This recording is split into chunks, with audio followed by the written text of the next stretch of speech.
We want the user to be able to sign in as well as create new account.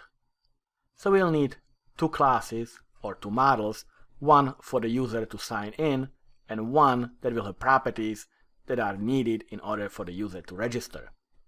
So in the models, I'll right click and add a class, and I'm going to call this one sign in. And this is going to be a simple class. Here we will have the properties that are required in order for the user to sign in. So all that the user needs to sign in is to type in the username as well as the password.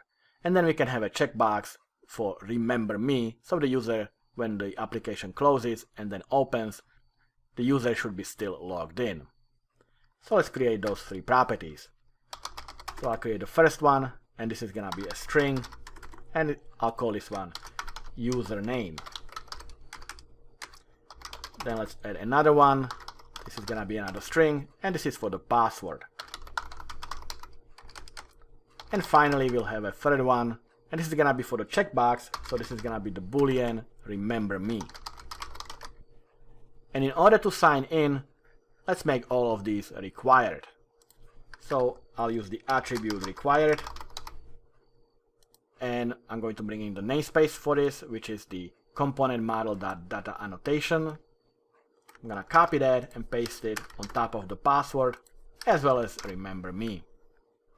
And then we can have the display name, since we don't want as a username as one word to display in our view. I'm going to use an attribute display, and I'll specify that the name to display is going to be username. And I'm gonna copy that, paste it on our password, and this is simply gonna say password. And for the remember me, it will display remember me as two words.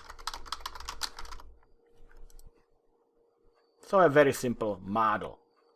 And now let's create a model for the registration page.